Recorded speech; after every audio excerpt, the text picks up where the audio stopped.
ඉතින් ළමයි මුලින්ම අල අරගෙන අල හොඳින් සුද්ධ කරලා හොඳින් තඹ ගන්න. තඹගෙන මෙන්න මේ ආකාරයට හොඳට පොඩි කරගන්න. හොඳට මෑෂ් වෙනකන් හොඳට පොඩි කරගන්න කෑලි හිටින්න නැති වෙන්නම. ඊට පස්සේ ඒකට පාන් පිටි තේ හැඳි දෙකක් වගේ දාගන්න. ගොඩ දාගන්න එපා. හැඳි දෙකක් ඔයගොල්ලෝ ගන්න ප්‍රමාණයට හරියන්න සාමාන්‍යයෙන් මම මෙතනදී හැඳි දෙකක් වගේ දාගන්නවා. ඊට පස්සේ මම එකතු කරගන්නවා ලුණු කුඩු ටිකක්. ඉතින් ලුණුත් වැඩි කරගන්න එපා. ප්‍රමාණය හරියන්න ඔයාලා දාගන්න. ඉතින් මම ලුණු චූට්ටක් මෙතනදී එකතු කරගන්නවා. ඉතින් අපි එකතු කරගත්ත පාන් පිටි ලුණු අල හොඳින් එකතු වෙන්න හොඳින් මික්ස් කරගන්න. වතුර එකතු කරගන්න එපා. අලවල තියෙනවනේ වතුර ගතිය. ඒකෙන් හරියන්න හොඳට ඩෝ එකක් වෙන්න හොඳට මික්ස් කරගන්න. ඉතින් අද වීඩියෝ එකෙන් මම ඔයාලට කියලා දෙන්නේ රයිස් කේක් එක කොහොමද ගෙදරදීම හදාගන්නේ කියලා. තොබ්බොක්කි හදාගන්න විදිහ නෙවෙයි. තොබ්බොක්කි වලට මූලික ඉන්ග්‍රීඩියන්ට් එකක් වෙන්නේ රයිස් කේක්. ඉතින් රයිස් කේක් කොහොමද අපි ගෙදරදීම හදාගන්නේ කියලා තමයි අද වීඩියෝ එකෙන් මම ඔයාලට පෙන්වන්නේ.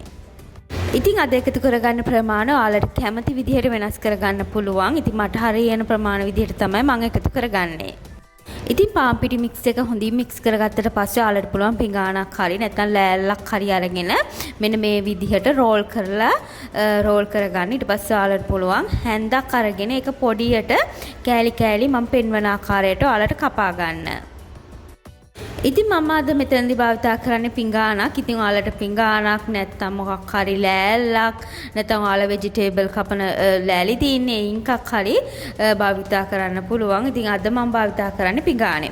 නැත්නම් ඔයාලට මේ විදිහට පුළුවන් මේ විදිහට පිඟානේ තුනී කරගෙන ඉවර වෙලා කතුරක් අරගෙන කතුරෙන් කපන්න පුළුවන්. ඔයාලට පිහියකින් නැත්නම් හැන්දකින් නැත්නම් කතුරකින් ඔයාලට තුන් ආකාරයට මෙන්න මේ විදිහට පොඩි පොඩි කෑලි විදිහට කපා ගන්න පුළුවන්. ඉතින් ඔයාලා නම් රයිස් කේක් එක දැකලා තියෙනවා නම් ඒක තියෙන්නේ පොඩි පොඩි කෑලි වශයෙන්. ඉතින් ඒ විදිහට ඔයාලට කපා ගන්න පුළුවන්. ඉතින් මම අද භාවිතා කරේ පොඩි අලගෙඩි දෙකක්. ඉතින් පොඩි අලගෙඩි දෙකකින් මම මෙන්න මේ වගේ ප්‍රමාණයක් හදාගත්තා. ඊට පස්සේ කරන්න තියෙන්නේ මේ හදාගත්ත ටික ස්ටීම් කරන්න. ඉතින් මම භාවිතා කරන්නේ රයිස් කුකර් එකේ ස්ටීමර් එක. නැත්නම් ඔයාලට පුළුවන් ලිපේ වතුර එකක් තියලා ස්ටීම් කරගන්න. ඉතින් මම රයිස් කුකර් එකේ එකට කෙසෙල් කොලයක් දාලා මම හදාගත්ත රයිස් කේක් ටික තියලා පියනෙන් වහලා ස්ටීම් කරගන්නවා. මේක ඉතින් විනාඩි 30ක් පැයක් වගේ හරියන්න ස්ටීම් කරගන්න අවශ්‍යයි. ඉතින් විනාඩි 30කට පස්සේ මගේ රයිස් කේක් ටික තියෙන්නේ මෙන්න මේ විදිහට. ඉතින් තොබොක්කි වල මූලික ඉන්ග්‍රීඩියන්ට් එක තමයි රයිස් කේක් කියන්නේ. ඉතින් ඔයාලට මේක කැමති විදිහට හදලා කන්න පුළුවන්. ඉතින් මම අද ෆුල් රෙසිපි එකම ගෙනෙල්ලා නැහැ. රයිස් කේක් හදාගන්න විදිහ තමයි ගෙනෙල්ලා තින්නේ. ඉතින් කොරියාවෙන් ලේසියෙන් හොයාගන්න පුළුවන් වුණාට ලංකාවේ ගොඩක්ම අමාරුයි මේ රයිස් කේක් හොයාගන්න.